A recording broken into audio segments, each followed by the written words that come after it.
참 소망의 새 아침이 밝았습니다. 2022년 10월 7일 금요일 새벽 기도회를 시작하도록 하겠습니다. 다 같이 찬송가 538장을 찬양하시겠습니다.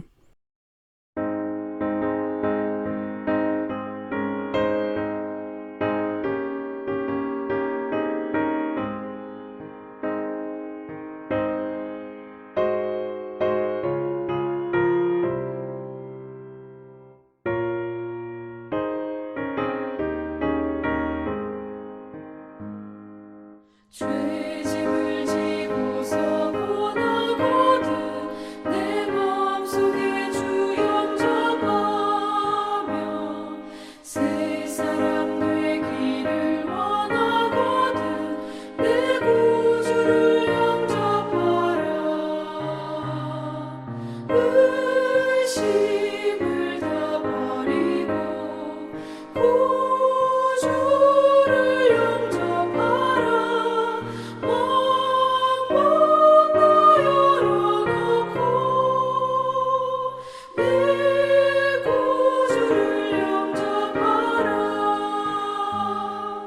정결케 되기를 원하거든 내 마음속에 주 영접하며 생명수 마시기 원하거든 내 구주를 영접하라. 의심을 다 버리고 구주를 영접하라.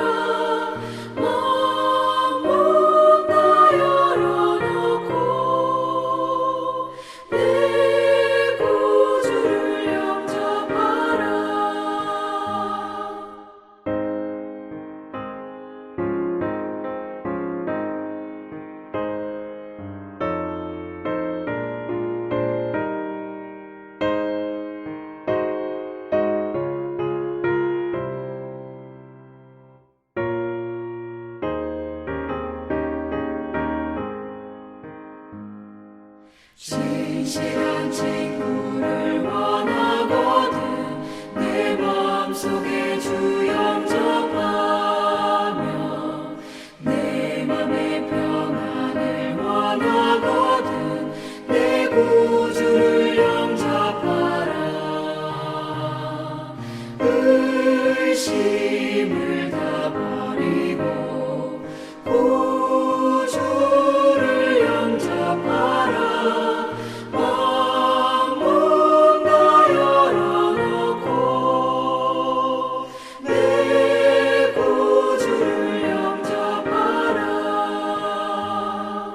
즐거운 찬송을 하려거든 내 마음속에 주 영접하며 평안한 복지에 가려거든 내 구주를 영접하라. 의심을 다 버리고 구주를 영접하라.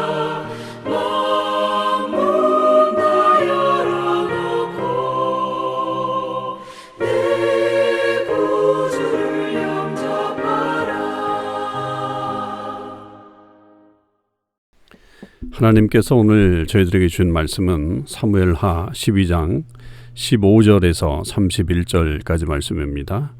사무엘하 12장 15절에서 31절 말씀을 제가 읽도록 하겠습니다. 우리아의 아내가 다윗에게 낳은 아이를 여호와께서 치심에 심히 앓는지라.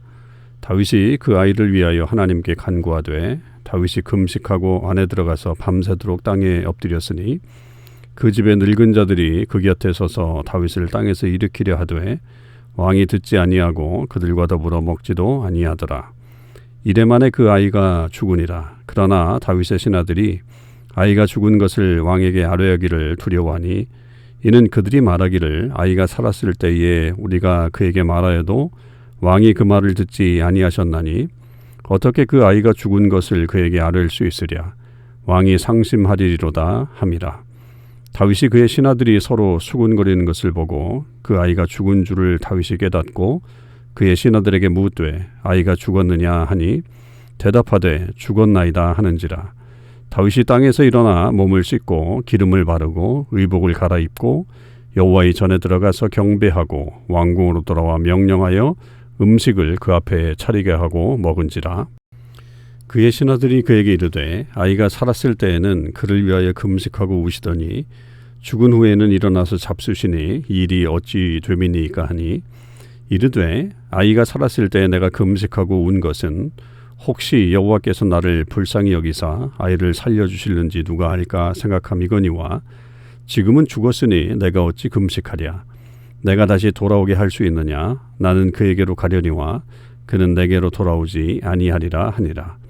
다윗이 그의 아내 밧세바를 위로하고 그에게 들어가 그와 동침하였더니 그가 아들을 낳음에 그의 이름을 솔로몬이라 하니라. 여호와께서 그를 사랑하사 선지자 나단을 보내 그의 이름을 여디디아라 하시니 이는 여호와께서 사랑하셨기 때문이더라.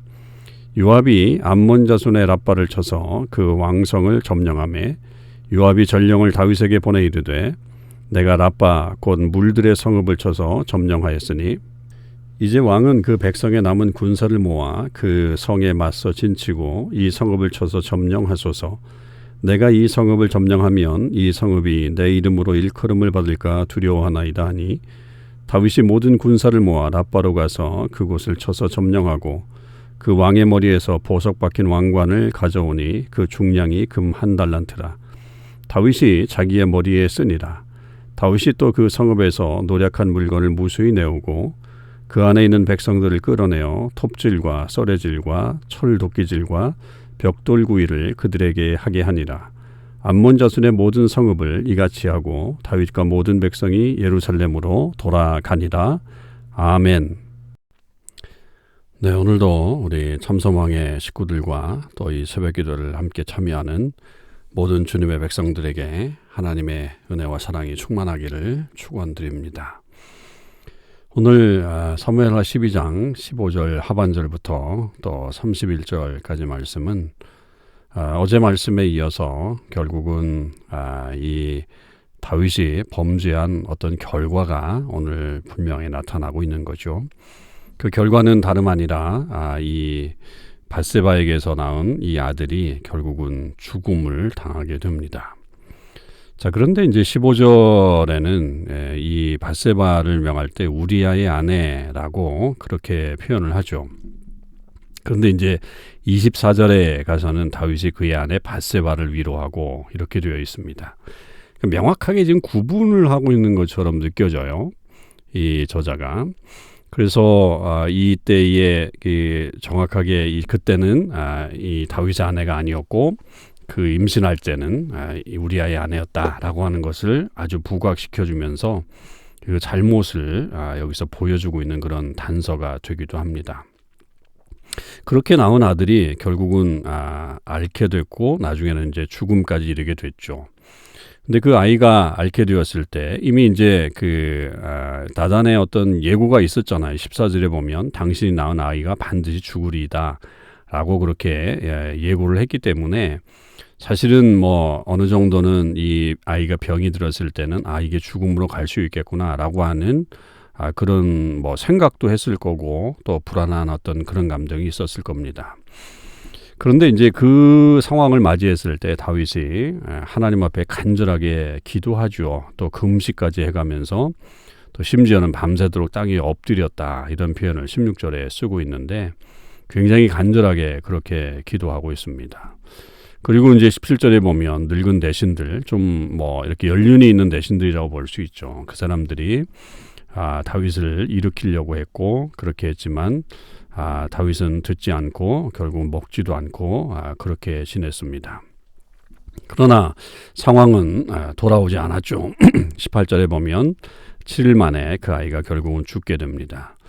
그 사실을 이제 신하들은 알리는 것이 좀 꺼려졌죠. 왜냐하면 그들 생각에는 저렇게 아이가 살아있을 때도 간절하게 저기 했다고 한다면 먹지도 않고 그랬다고 한다면 아이가 죽었다고 하는 이야기를 전달하면 다윗에게는 더 큰 실망감이 생기게 될 거고 또 그것으로 말미암아 오히려 더 어려움이 올 것이다 라고 생각을 했기 때문에 그런 말을 하지 못하고 또 이렇게 웅성웅성되고 있는 것을 다윗이 그것을 파악한 다음에 아이가 죽었냐고 묻고 결국 그 아이가 죽었다고 하는 사실을 전하에 듣고 나서는 그때 반응이 완전히 달랐죠. 그러니까 이 대신들이 생각했던 반응과는 전혀 다른 반응이 다윗에게서 나타납니다. 20절 한번 보세요.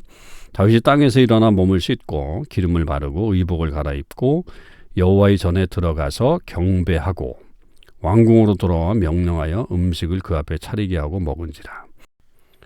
여기서 사용된 이 동사들이 굉장히 역동적으로 그렇게 표현되어 있는 것을 보면 다윗의 행동이 완전히 달라졌다라고 하는 것을 보게 됩니다. 그러니까 사람들이 그런 어떤 역동적인 행동을 보면서 놀랄 수밖에 없는 거죠. 그래서 아이가 살았을 때는 오히려 금식을 하고 그렇게 우시고 그러더니 오히려 아이가 죽었다고 하는 이야기를 들으니까 오히려 잡수시고 그런 일들이 일어났다라고 하면서 의아해하게 됩니다. 그러니까 다윗의 행동을 지금 이해 못하는 거죠. 근데 이제 다윗의 이 말이 굉장히 우리에게 의미심장하죠. 22절. 아이가 살았을 때 내가 금식하고 온 것은 혹시 여호와께서 나를 불쌍히 여기사 아이를 살려주실는지 누가 알까 생각함이거니와 지금은 죽었으니 내가 어찌 금식하랴. 내가 다시 돌아오게 할 수 있겠느냐. 나는 그에게로 갈 수 있지만 그는 내게로 돌아오지 못한다. 상황이 끝났다는 얘기입니다. 이 상황을 다시 돌아보지 않겠다라고 하는 거죠. 이미 하나님의 모든 그 심판과 또 그리고 이 상황은 종료가 되었다라고 하는 것을 다윗이 고백하고 있는 장면입니다. 그러니까 다윗은 이것에 대해서 분명하게 이제 이게 하나님의 뜻이구나라고 하는 것을 받아들인 거죠. 그렇기 때문에 그는 정상 생활로 다시 돌아오게 된 겁니다. 거기에 대한 미련으로 계속해서 그의 삶을 낭비하지 않은 거죠. 자기의 잘못에 대해서 충분히 이제 파악을 했고 거기에 대한 어떤 대가도 아쉽지만 안타깝지만 그런 일들이 벌어지게 됐고 이제 그렇기 때문에 이제 모든 것이 해결됐다라고 하는 것을 그가 인식을 하게 된 겁니다. 그리고 나서 이제 24절에서 분위기가 바뀌는 거죠. 다윗이 이제 아내 밧세바와 동침을 하게 돼서 이제 솔로몬이라고 하는 아들을 낳았습니다. 물론 이제 그 뒤에 낳은 아들이 솔로몬뿐만은 아니고요. 성경에 보면 한 4명 정도가 더 나와 있는데 그중에 이제 솔로몬이 다음 차기 왕권을 이어가게 되니까 그 아이에 대한 이야기가 나오죠. 그래서 그 솔로몬을 여디디야라고 불렀습니다. 그러니까 그것은 하나님의 사랑을 입은 자다라고 하는 그런 뜻이 있어요. 근데 이 여디디야라고 하는 이 말 자체가 이 다윗이라고 하는 말의 어근과 아주 유사합니다. 이제 그래서 결국은 이 말 속에서 다윗의 후계자가 바로 이 솔로몬이 되게 될 것이다라고 하는 것을 우리에게 들려주고 있는 그런 내용이 되기도 합니다. 그래서 그것으로 인해서 결국은 하나님께서 다시 사랑을 베풀어 주셨죠. 그러니까 이게 결국은 하나님은 어떤 죄에 대해서 심판을 하시는 것은 분명하지만 그 심판으로 마무리하시지는 않는다. 그 심판 이후에 또한 새로운 은혜를 허락해 주셔서 물론 그 사람이 진심으로 회개하고 하나님의 뜻을 하나님의 길로 돌아오게 되었을 때에 주시는 은혜가 되는 것입니다. 그렇게 됐을 때 또 하나님이 이런 은혜를 경험하게 된다라고 하는 것을 보게 됩니다. 자, 그러면서 이제 26절에서 31절은 이 사건의 처음 시작이었던 이 암몬 자손과의 이 전쟁에 대한 이야기로 마무리하게 됩니다. 그래서 그 앞에 이제 그 암몬과의 싸움 속에서 시작된 이 이야기가 이제 마무리되게 되는데 요압이 이제 이 라빠를 쳐서 결국은 승리하게 될 때에 자기가 치면 자기의 성이 될 수 있다라고 하는 그런 위험을 깨닫고 다윗에게 전쟁에 나와서 이 마무리를 좀 줘달라. 그래서 결국은 그 라빠를 다윗이 쳐서 그 모든 사람들을 또 어떤 일꾼으로 삼게 되는 그리고 다윗이 예루살렘으로 돌아오게 되는 그런 영광스러운 장면으로 이 모든 장면들이 마무리되고 있는 것입니다. 그러니까 최고의 어떤 시간에 아주 최악의 그런 모습들이 드러났던 다윗에게는 정말 치부와 같았던 그런 모습을 기록함으로 말미암아 우리에게 있어서 언제든지 영적으로 경각심을 가져야 한다. 특히 죄에 대해서는 우리가 철저하게 근절하지 않으면 안 된다라고 하는 것을 이 말씀을 통해서 우리에게 들려주게 됩니다. 여러분, 우리가 하나님 앞에서 간절히 기도할 수 있는 것도 있지만 이미 하나님께서 결정하신 것에 대해서 우리가 사실 돌이킬 수 없는 것들이 꽤 많이 있습니다. 그럴 때에 오히려 그것을 받아들이고 또 하나님의 뜻 가운데 살아가는 것도 우리 삶의 지혜일 수 있음을 깨달았으면 좋겠고요. 또 계속적으로 중요한 것은 우리가 죄악 가운데 빠지지 않기 위해서 이 죄가 가져오는 엄청난 심각한 폐해를 잘 깨닫고 살아가는 저와 여러분의 삶이 되시기를 주님의 이름으로 간절히 축원을 드립니다. 함께 기도하시겠습니다. 하나님 감사합니다. 오늘 저희들이 이 다윗의 아들이 죽는 이 장면을 통해서 하나님께서 엄위하게 심판하신다고 하는 내용과 그리고 다윗이 그것을 또 믿음으로 받아들이는 그런 장면을 통해서 우리 삶에 또한 또 새로운 교훈들을 얻게 하신 것을 감사드립니다. 아버지 하나님, 정말로 죄의 결과가 엄청나다라고 하는 사실을 깨달았사오니 저희들이 죄의 길에서 분명하게 돌아설 수 있게 하여 주시옵시고 그리고 하나님께서 행하시는 모든 일에 분명한 어떤 일들의 능력과 또 은혜가 있음을 저희들이 깨닫고 하나님의 뜻을 인정하고 나아가는 삶이 되게 하여 주옵소서. 하나님은 우리를 심판만 하시는 분이 아니라 또 다윗을 통해 솔로몬을 낳게 하셨던 것처럼 우리에게 은혜를 베푸시는 것도 분명히 알고 있사오니 그리고 또한 전쟁에 나가서 마지막 승리 거두게 하는 놀라운 일들도 저희들이 또 알고 있사오니 하나님 우리 삶에도 그런 놀라우신 은혜가 넘쳐날 수 있도록 인도하여 주시옵소서.